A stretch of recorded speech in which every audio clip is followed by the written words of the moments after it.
Good evening. Thank you so much for joining us for Real America with Dan Ball tonight, folks. We greatly appreciate you trusting us with your time. As a reminder, the Real America team has traveled to our nation's capital. That's right, it is day 3 of Dan in the Swamp, covering CPAC 2023.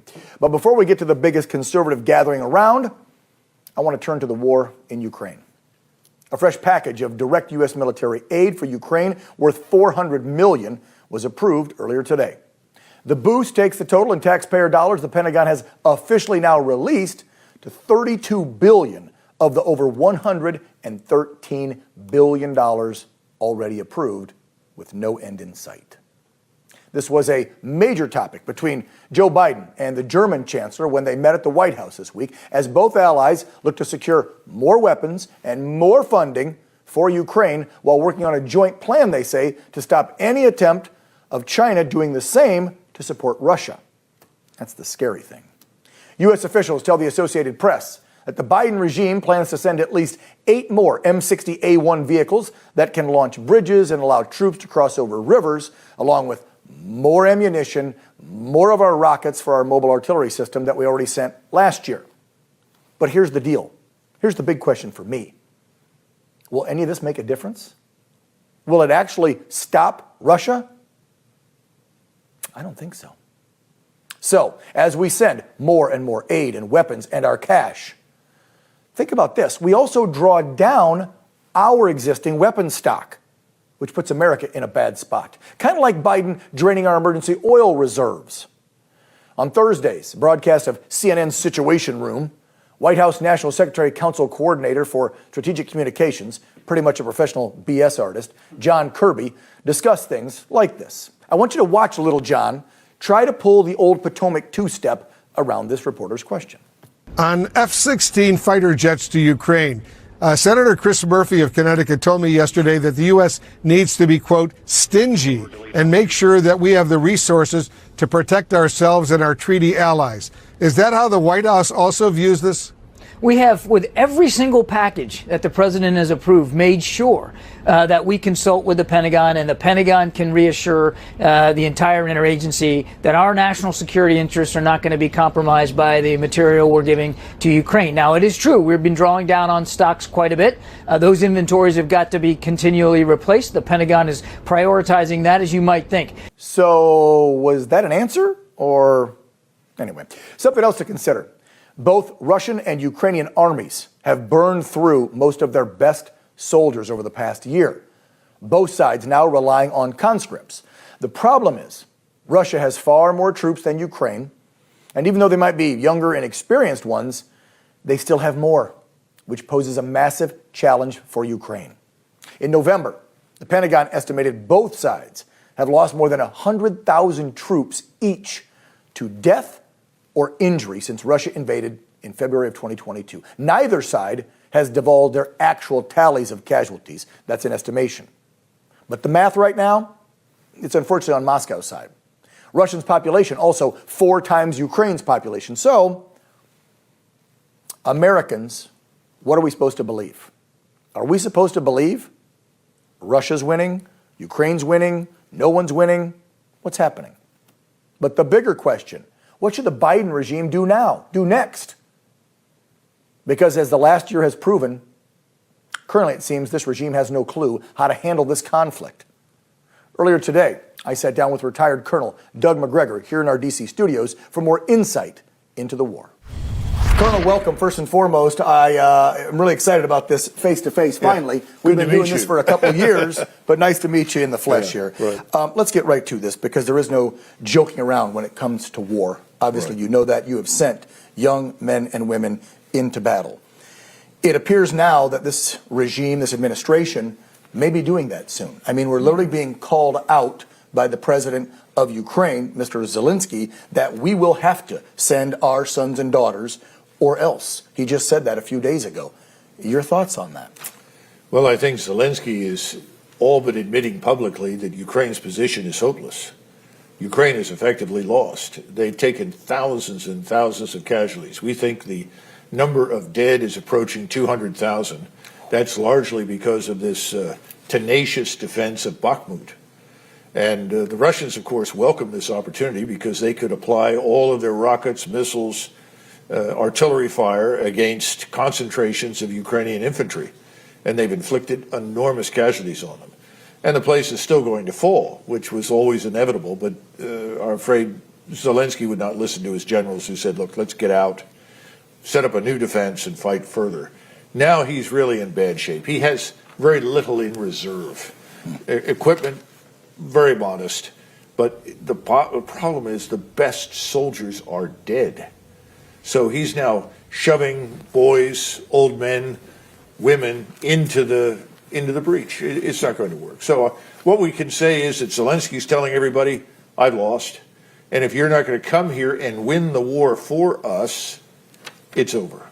Let me take a step back, because before our sons and daughters go, the big push has been for the F-16s, for the jets. I'll back up even further. This war broke out, a year and 2 weeks ago about. Right. And it was, we wouldn't send our best missile defense systems. We've done that. A few months ago it was, we wouldn't send tanks. We did that.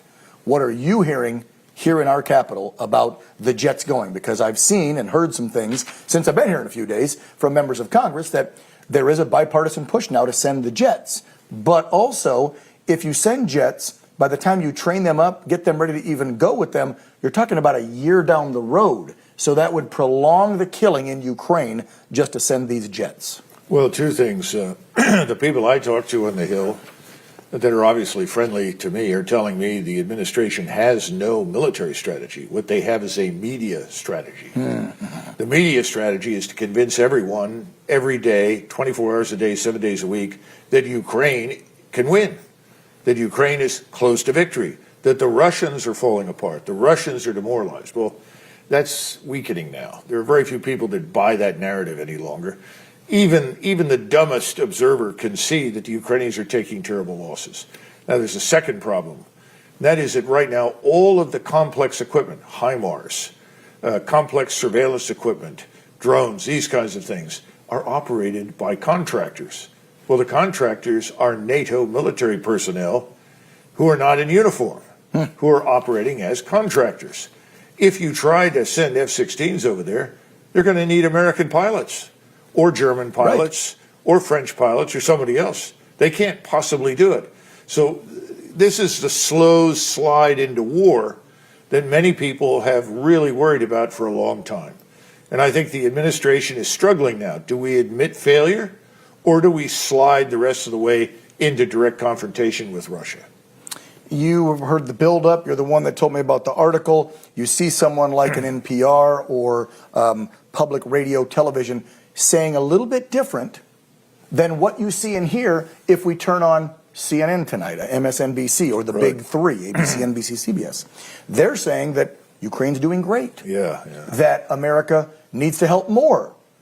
And then when you see something like that from more independent, which I was surprised when you sent it to us, I'm like, wait, what a minute, I have to look at this again. Obviously, people are getting the clue back here at home because, and I'd like you to tell my viewers, there's a big difference between what possibly the State Department is saying is actually happening in Ukraine and what Mr. Biden's regime is telling the press to say to the American people. Yes, I think it's important that Americans understand that historically, public broadcasting, specifically National Public Radio, has been a good mouthpiece for the State Department. If you wanted to know what the thinking was at Foggy Bottom about anything, but particularly about foreign interventionism, which is really what they've been all about for 30 years, you turn to NPR, and they would praise wherever you went and whatever you were doing. Oh, we're intervening in Bosnia, intervening in Iraq, intervening in Kosovo. It's all good news. Well, what's interesting about this article is it's not good news. They're admitting that the weight of Russian manpower as well as military power in general is crushing Ukrainians.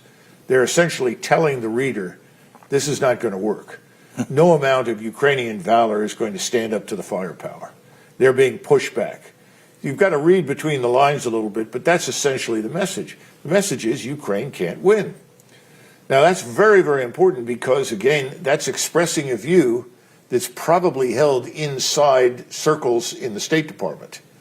We also had a meeting yesterday between Mr. Blinken and Mr. Lavrov, the Russian foreign minister in our State Department. They were at the G7 summit, one of the summits over there, right. And this was supposed to be a meeting where Mr. Blinken was going to make it clear that we would stay the course and fight forever and so forth. Well, when they walked out, Lavrov walked out very briskly, and Mr. Lincoln sort of slinked out with his head down. I think Lavrov read the riot act to him, and I don't think our threats ring with much credibility. You know, he knows, the world knows, Americans are not going to support a war in eastern Ukraine. They're not going to support the movement of 1 million American soldiers to Europe to fight it. It's not going to happen. And it puts everything at risk, including the United States. The Biden administration knows if it does this, they're finished politically. So they're edging up to this abyss that they don't want to jump into, which is the abyss of we've got to come to an arrangement. We've got to settle this thing. But settling it means admitting certain things. Most important, that they misjudged the Russians. Remember, initially, I think it was Mr. Putin who misjudged us. He thought, well, I'll intervene, I'll use a small force, I'll make it clear that we're serious and Americans will listen to us, and then we'll have a negotiation. Wrong. We took the opposite position. We said, this is wonderful. He's walked into Ukraine with this little force. They're not very good. We can crush them. So we'll pour on all the equipment, assistance, and cash that we can. We'll hire all of the mercenaries. We'll send Polish soldiers by the thousands over there in Ukrainian uniform, and we'll win this. Well, we misjudged the Russians. The sanctions had no impact. The Russians said, no, this is as vital to us strategically as northern Mexico would be to us. We wouldn't tolerate this sort of thing in northern Mexico, threatening the United States. The Russians aren't going to tolerate it in eastern Ukraine. We completely miscalculated, and now we're sitting staring at a disaster. This force that we armed in Ukraine is destroyed. They're losing thousands of people, on average anywhere from 500 to 800 a day. That's roughly a battalion every day vanishes. This cannot go on. They are running out of ammunition. They have no more 155 millimeter artillery ammunition. The Russians have stockpiled artillery that will last them for 30 months. Rockets, missiles, drones, hard shell ammunition. They've now expanded their force. It's up over 750,000. They plan to go to 1.5 million. This is serious stuff as far as the Russians are concerned, and we haven't taken it seriously. We thought this was an opportunity to harm Russia. All we've done is weaken NATO, harmed our credibility in the world's eyes. And now we've got to admit we made a mistake and come to an agreement, because if we don't, what is to stop the Russians from crossing the Dnieper River, occupying Kiev, and marching all the way to the Polish border? Nothing. Colonel, not much time left. I got one final one for you, because you don't mince words. It's what I love about you. I wish you were back in there commanding some troops. So speaking of that, let's go to the SecDef. Because, you know, as a peon little E4, when I got out, I always loved looking up to colonels and generals that I was awe-inspiring when they would speak. And Mr. Lloyd Austin, our SecDef, just recently said something, and we got just less than a minute here, but he said his job, he believes, is defending our nation, taking care of the American people, and succeeding all through this through teamwork.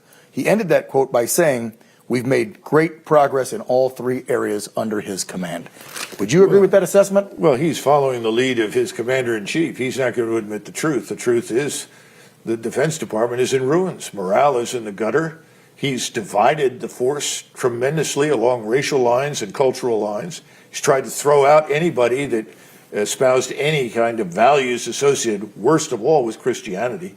So what are we dealing with? We're dealing with a series of lies and falsehoods. That's all he's got. There's no truth in it.